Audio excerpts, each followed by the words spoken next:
Sejam muito bem-vindos, meus caros, e parece que uma das situações que prejudica a atual questão da imigração no Reino Unido é precisamente também os seus funcionários, é verdade, porque aparentemente nem sequer têm cumprido o seu trabalho, não têm aparecido em muitas circunstâncias, pelo que sei, alguns trabalham a partir de casa, e pelo que diz esta notícia.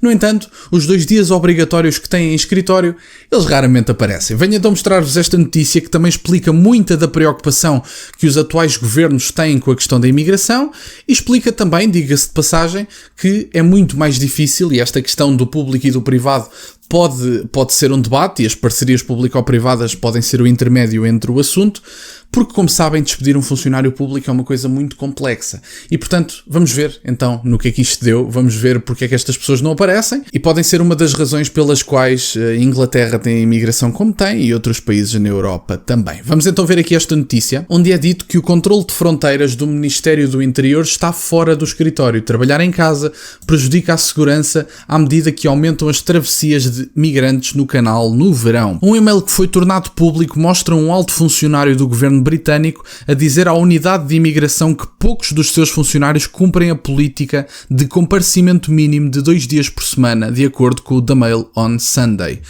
O mesmo e-mail lembra os servidores públicos, administradores do governo, que ignora a regra dos 40% da semana, que agora levaria a penalidades. Trabalhar em casa é um dos principais contribuintes para a governação disfuncional na Grã-Bretanha moderna, o que no caso da aplicação da lei de imigração significa que a maioria dos pedidos de asilo e detenções de migrantes na Costa Quente entram no purgatório administrativo.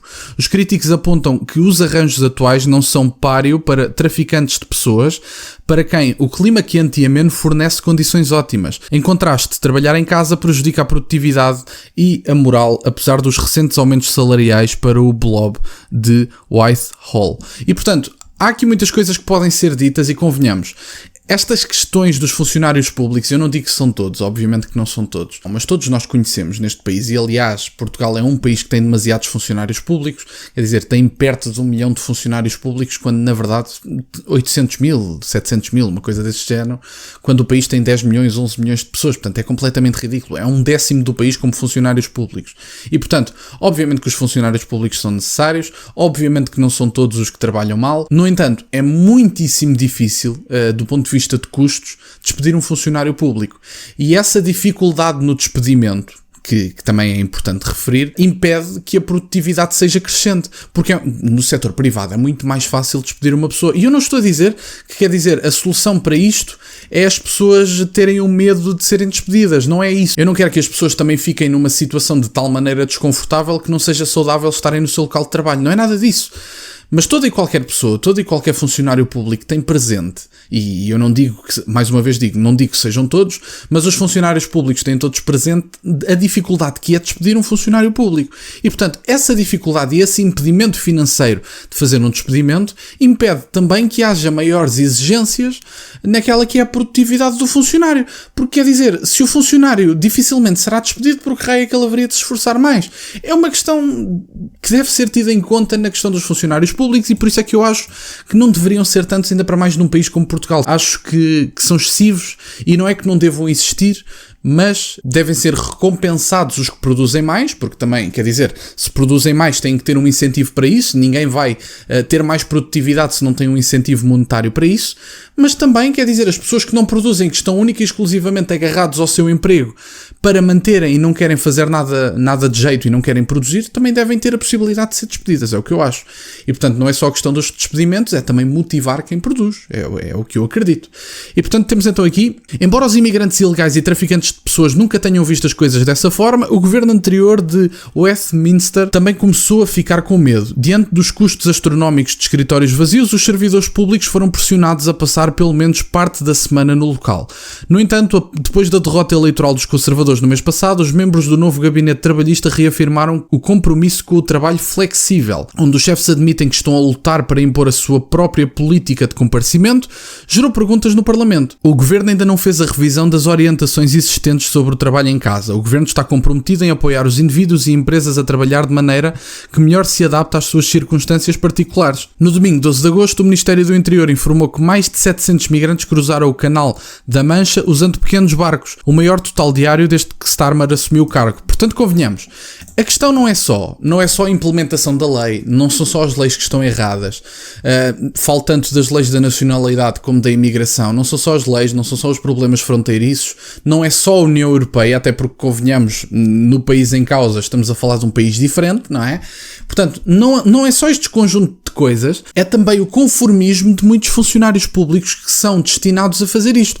E eu reconheço, obviamente, que em serviços públicos, principalmente em Portugal, os funcionários públicos não têm grandes recursos e é-lhes pedido que seja feita muita coisa. E, portanto, fazer muito com pouco nem sempre é fácil. E, aliás, estes funcionários são obrigados a isso.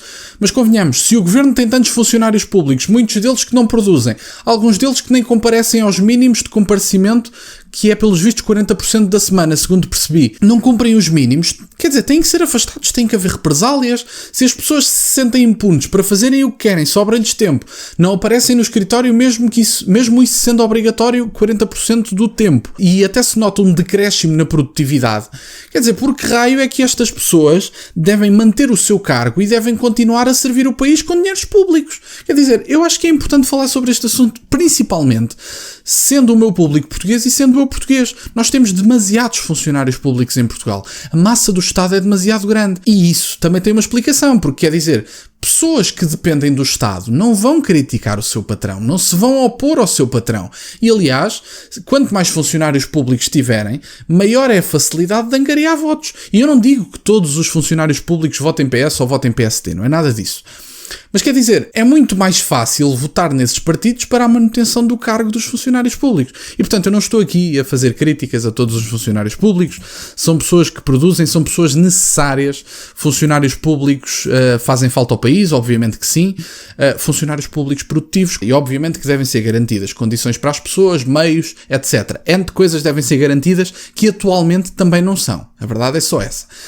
Porque exige-se muito dos funcionários da AIMA, dizia o Partido Socialista, mas ao mesmo tempo, pelos vistos, são poucos, não têm meios, têm um sistema informático miserável e, portanto, quer dizer, se não lhes são dados meios para produzirem, também não podem produzir. Mas quando forem dados meios suficientes para estas pessoas produzirem, as pessoas que não produzirem, mesmo tendo os meios, têm que ser afastadas. E eu acho que deve haver uma facilitação nesse aspecto também, porque é dinheiro dos nossos impostos. Nós estamos a descontar para a máquina do Estado pagar a pessoas que, como sabem, muitas delas, não todas, mas como sabem, muitas delas que não podem ser despedidas ou dificilmente serão despedidas, vão se encostar à sombra do seu cargo e não vão produzir.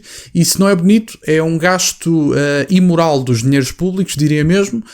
E os dinheiros públicos devem ser respeitados porque saem do suor de todas as pessoas. Saem do meu, saem do vosso, saem de todas as pessoas que trabalham e descontam honestamente neste país. Mas bom, meus caros, da minha parte era isto. Quero-vos agradecer por estarem desse lado. Peço-vos só que deixem o gosto neste vídeo, que subscrevam o canal. Estamos a caminho dos 4.000 subscritores. Muito obrigado, meus caros.